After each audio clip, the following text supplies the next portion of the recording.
Ren menatap Qin Yichen dengan curiga. Apakah tidak ada kesempatan bagi kita untuk menyelinap menyerang kamp yang didirikan oleh Mahkamah Agung? Qin Yichen menggelengkan kepalanya secara langsung. Tentu saja tidak. Tenaga terakhir Mahkamah Agung telah mengikuti Frodro untuk meninggalkan kamp. Kamp pada dasarnya tidak dijaga sekarang. Anda dapat mengirim 20 orang untuk menghancurkannya. Melihat bahwa Qin Yichen sangat bertekad, Ren tidak tahu pilihan apa yang harus diambil.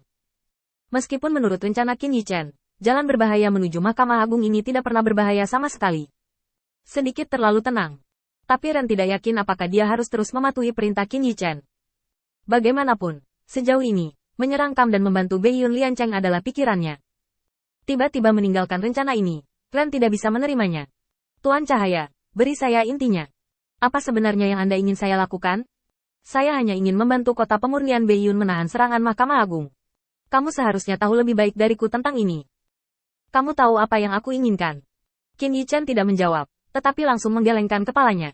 Aku baru saja menjelaskannya padamu. Aku telah mengirimkan informasinya. Sekarang Frodro telah membawa sekitar 100 orang terakhir di bawah komandonya ke titik komando. Ini adalah informasi paling dasar. Pertanyaan yang baru saja saya tanyakan adalah, apakah Anda berani membawa orang-orang ini bersama saya untuk mencegat Frodro? Jangan katakan apa-apa lagi. Selama Frodro dikepung oleh kita, kota penyulingan Beiyun akan aman sampai Komandan Mahkamah Agung berikutnya tiba. Ren juga menggelengkan kepalanya. Tidak, bukan itu yang ingin saya tanyakan. Apa artinya Anda mendapatkan informasi itu? Saya hanya ingin memastikan keaslian informasi ini. Saya tidak ingin membuat kesalahan pada saat ini. Tuan Cahaya, Anda tahu apa yang saya pikirkan. Tolong, beritahu saya. Qin Yichen terdiam sesaat dan menggaruk kepalanya. Informasi yang harus dikirim dari dalam aku tempatkan. Ren memandang Qin Yichen lebih bingung. Tidak ada yang muncul sekarang, dan aku tidak merasakan fluktuasi kekuatan. Jangan berbohong padaku. Hati Ren dapat digambarkan sebagai cemas, dan sekarang penguasa kota Liancheng dalam bahaya besar. Dia ingin mengambil tindakan dan melakukan sesuatu untuk membantu Beiyun Liancheng melalui kesulitan ini. Tetapi dia tidak dapat melakukan apa-apa. Apalagi sekarang situasi pertempuran semakin kacau. Apa yang ingin dia lakukan harus ditentukan dan berguna agar dia bisa menjalankannya dengan tenang. Di mata Ren, hal-hal ini adalah misinya. Meskipun Qin Yichen adalah tulang punggung pekerjaannya sekarang, jelas bahwa jika Qin Yichen tidak memberinya alasan untuk meyakinkannya, bahkan jika dia mengeksekusi masalah ini, efisiensinya tidak akan begitu tinggi. Qin Yichen melirik Ren dan menggelengkan kepalanya. Tidak jelas bagimu tentang masalah ini. Jika kamu percaya padaku, ikuti aku. Ayo pergi ke tim Frodro dan mencegatnya.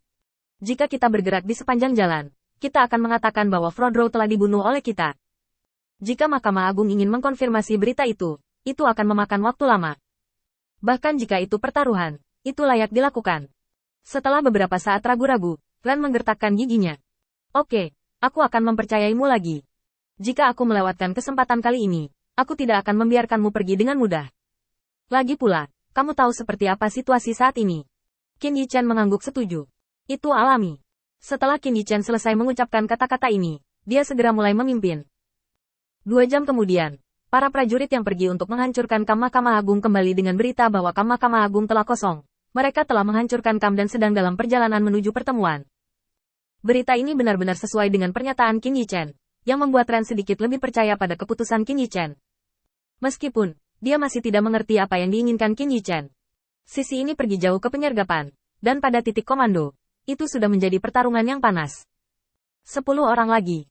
Isi saya lowongan di pojok kanan bawah. Tuan Kota Liancheng meraung dengan suara serak. Tubuhnya sudah berlumuran darah.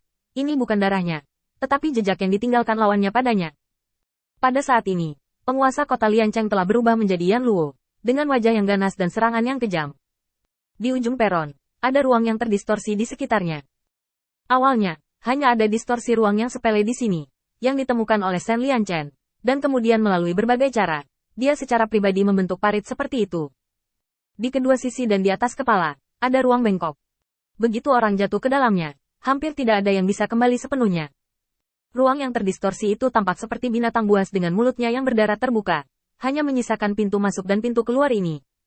Dan satu-satunya pintu masuk adalah seluruh medan perang, tempat paling berdarah. Sekarang perang baru saja dimulai kurang dari setengah jam, dan utusan ilahi yang tak terhitung jumlahnya telah jatuh. Dan kota kilang Beiyun telah menderita banyak korban. Di tuan kota Liancheng, Shen Lianchen harus berperang secara langsung untuk menstabilkan situasi. Di bawah Shen Lianchen adalah platform penunjuk titik yang dia bangun dengan tangannya sendiri. Naik dari platform tinggi adalah pintu masuk pengawal Liancheng Beiyun. Setiap orang punya waktu untuk membuat persiapan yang memadai di sini dan bergabung dengan pembantaian tragis. Ini adalah titik dari platform umum, dan juga tempat di mana hidup dan mati dipisahkan. Mata Sen Lianchen merah, dan napasnya melonjak, berubah menjadi badai yang ganas, memaksa utusan di dekat pintu masuk untuk mundur. Setelah selesai, dia mengeluarkan geraman rendah. Putar. Orang-orang di bawah naik. Ini bukan pertama kalinya dipentaskan, tapi Joliabet yang berdiri di seberangnya memasang ekspresi serius. Mereka tahu tempat ini terlalu baik, dan kali ini kerugian besar. Joliabet hanya merasa putus asa sekarang, mengandalkan dampak dari utusan ilahi. Sulit untuk membuat pertahanan Beiyun Liancheng tampak sedikit kebingungan. Tetapi backhand Sen Lianchen ini adalah angin geng. Memaksa mereka mundur dan mengatur ulang depan. Melirik bawahannya yang sudah tidak memiliki semangat juang lagi, Joliabet mengangkat tangannya untuk memberi isyarat. Mari kita istirahat sebentar. Aku akan berbicara dengan mereka. Mengatakan itu, Joliabet datang langsung ke kilometer Sen Lianchen dan berkata dengan keras. Aku tidak menyangka bahwa penguasa kota-kota pemurnian Beiyun akan benar-benar meninggalkan level yang cocok untukmu. Aku akan mengakuinya kali ini. Tapi aku juga bisa memberitahumu dengan murah hati, jika kamu terus menjaga di sini, hanya akan ada satu ujung, dan kamu akan dikalahkan oleh musuh di punggung dan abumu. Baru saja, aku mendapat kabar tentang Lord Frodro, dan malaikat yang belum melarikan diri sudah ada di sana. Berkumpul di belakang Anda, Lord Frodro juga akan melakukannya sendiri. Anda hanya satu orang. Dan Anda tidak akan menjadi lawan kami. Menyerahlah. Sementara kerusakan kita tidak terlalu besar sekarang, dan masih ada ruang untuk manuver. Kamu bisa menukar kesetiaanmu dengan kemuliaan dan kekayaan.